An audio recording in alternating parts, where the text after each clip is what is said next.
Welcome back to the art room. Mrs. Larrabee here. This week we're going to be drawing a portrait. Well, we're going to be drawing half a portrait. That's even easier, right? We're going to be drawing a portrait, which is a picture of a face, and we're going to be personalizing this to ourselves, so it's going to be a self-portrait. Don't get worried if this sounds intimidating to you. I did a project very similar to this last year with my 3rd through 6th grade, and the feedback I got was it was their favorite project of the year. So don't go anywhere. It's not going to be that bad, I promise. Here's the supplies that you need. 1 sheet of paper, your pencil, your coloring supply. If you have a black marker, that would be helpful, or your black colored pencil would be fine. And if you have a mirror of some kind nearby, a small little handheld mirror, or just one nearby that you can look in, that would be helpful, not necessary. Also below this video there is the link to a grid. This is the grid. You do not have to have this. I drew it. I'm going to go through the process of how you will draw it on your paper. It's not complicated. I just wanted to put the grid there for people who are feeling a little extra nervous. You can print that out and I'll show you how to use it during the video. All right, grab your supplies. We'll get started. Here we go with our drawing. Go ahead and grab your paper and your pencil to start. If you're going to be using the grid, here's how that goes. You put it under your paper and you'll draw the lines through the paper. Make sure that these parts are kind of light. Those will end up being erased, but it'll go through and that'll show us where we're going to put the different parts of our face. If you're using the grid, you'll notice that there is a left-handed grid so that you can draw this way easily. And there's a right-handed grid for people who would draw more easily this way. As we go through drawing without the grid, for my friends who won't be using the grid, like I won't be, then just keep in mind that if you are right-handed, you'll probably draw along with me because I'm also right-handed. But if you're left-handed, you can draw in reverse if that feels more comfortable to you. So lots of options. So if you're using your grid, go ahead, trace the lines from your grid. You'll have your paper ready. And for the rest of us, let's draw our grid on our paper. We're going to start with our paper vertical. That means up and down. We're going to start by finding the top center of our paper. So I'm going to go to both corners and to the middle. I'm going to put a small mark there. I'm going to go down to the bottom of my paper now, and I'm going to go 4 fingers up and then skip 1 more finger and put a mark there. So 4 plus 1, we have 5 fingers. If you're drawing left-handed, you might want to put your fingers on this side and have your mark up here. Okay? We're going to be connecting these 2 lines together. We're going to go down and then curve slightly as we go. This will be the side of the face and our chin. Here's what it's going to look like. Down, and then we'll start to curve. All right. Next, we're going to start drawing the grid in on our face. So now that we have this center line and the corner, we're going to meet in the middle again, and we're going to draw a line all the way down. I'm using a sketching line. I know I'm going to come back and erase it. So I'm drawing lightly. I'll draw a little darker just so I'm sure it can be seen. All right, and now we're going to do all our measurements from this line. So we're going to go from the top to the bottom, and we're going to find the middle again. This time, leave 1 finger there. We're going to draw our line just above that finger. So I went from the top to the bottom and found the middle, and then I went about 1 finger space up. We're going to draw a horizontal line. Okay, we're going to start from that line and the bottom again. We're going to find the middle, another horizontal line, and one last, find the middle. All right, these are the lines where the different facial features are going to meet. Let's think for a moment about where the neck is going to go. Generally on the face, it's going to go just about halfway between these 2 points. So you can draw a straight line down, maybe kind of curve it. All right, we're ready to start drawing in the facial features here. We're going to start by putting our eye right where these 2 first lines connect. So add a small round circle for the pupil. And then we're going to start with the outside shape of the eye. Okay, take a look in the mirror for just a moment if you have one handy. I want you to look at the shape of your eye. Some people's eyes are very rounded and some people's eyes are a little more like this football shape or an ellipse. Let me show you how we can draw either one. So start from the side to the side and come to the middle. This is going to be the beginning and the end of our eye. And this is where you'll decide. You can start to personalize it a little. If your eye is a little more rounded, then you would go up a little higher. If your eye is a little more of this ellipse shape or this kind of football shape, then you won't go up quite as much.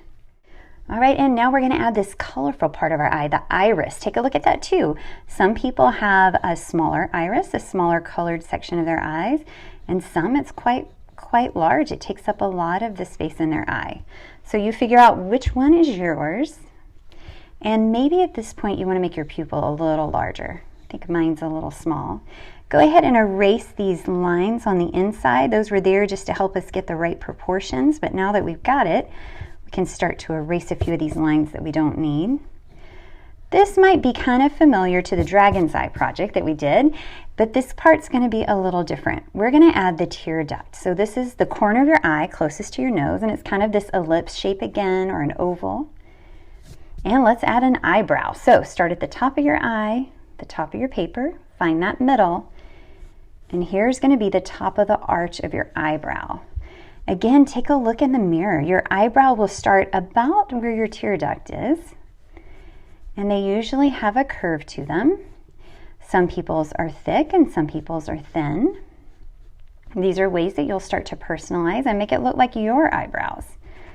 You can erase that middle line there. We'll come back and add a little more detail to the eye in just a moment. Let's look at the nose. So remember, we're only drawing half the face, so we're only going to have half the nose. Here's what that can look like. So we're going to start on the second line down and start with just a straight line and then a little hook to it. This is going to be the one side, the one nostril. And then we're going to add something that looks kind of like a parentheses. This is going to be that outside part of your nose where it curves. You can erase those extra lines. And that's it. Pretty simple, right? For drawing a nose. Sometimes that can feel like a complicated part of doing a portrait. And the third line down is our mouth. Okay, check the mirror again and see where your mouth goes in compared to your eye. On average, the mouth will come down about the center of the eye, so where these two meet would be the corner of your mouth. Some of us have smaller mouths. I actually do. Mine ends more about where my iris is, so mine would end more like this. Some people a little wider, so see what your mouth shape is. And we're going to start by drawing the center line. I just draw a slightly curved line, not completely straight. And then this upper lip. Again, some people have a big defined curve on their upper lip. Other people, not as much. It's more straight across. And then look at your top lip and your bottom lip. Are they the same size? Is your bottom lip a little larger, maybe a little smaller? Generally, for the halfway point, it'll be straight, and then it'll start to curve in and meet at the corner. All right, and now we've drawn those details on our face. Let's take a look at an ear. That is going to generally be between the eye and the nose, but take a look at yours and see. When I measure mine, mine comes down a little bit lower, so I'm going to do that for mine. The ear's kind of the shape of a backward C that's been smushed together. Some people's ears are shaped a little different, and that makes them very unique in themselves. So take a look at yours and see, how would I show that on my picture? And now we're ready to erase all these guidelines. We are done with them.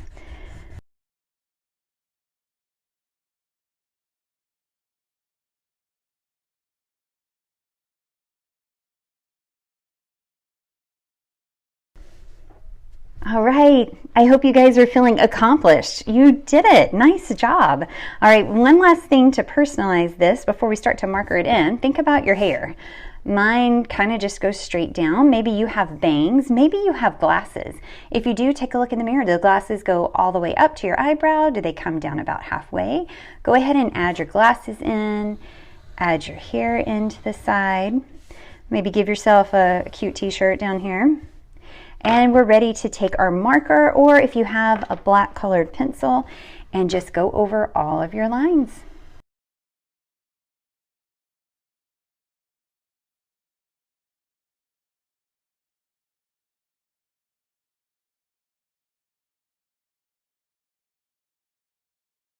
Right. You could also go back in and add a necklace or an earring. I forgot to mention that earlier. Anything that would personalize it. Let's add just a little more detail to our eye. This is also coming from our dragon lesson. Remember how there's a highlight where the light hits the eye? You could go ahead and, whoops, I accidentally colored mine not all the way black. You can go ahead and add a little color there. I'm sorry, a little space there for the reflection to be, and color in your pupil. And we need eyelashes.